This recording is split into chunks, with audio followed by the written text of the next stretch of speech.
బాహుబలి ప్రాణం పోసి పెంచుకున్న నా బిడ్డ తన కోసం ఆ పరమశివుడు రాసిన గమ్యమేంటో అప్పుడు నాకు తెలియలేదు.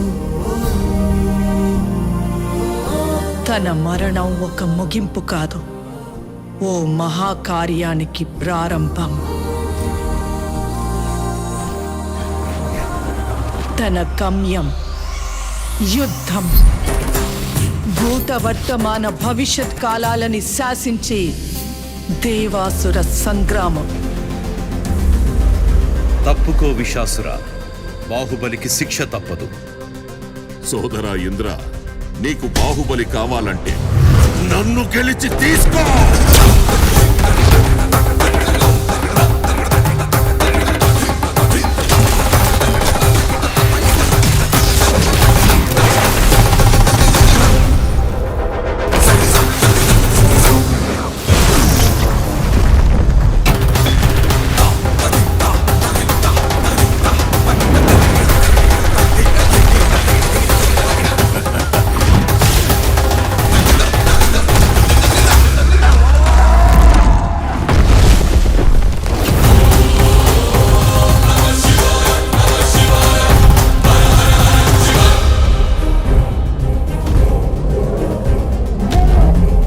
బాహుబలిని ఎవరు కాపాడతారు ఇప్పుడు?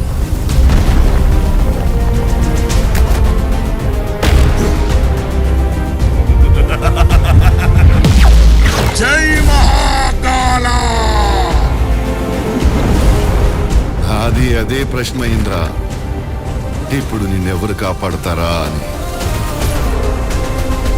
ఈ 14 లోకాల మనుగడ ఒకే ఒక మానవుడి చేతిలో.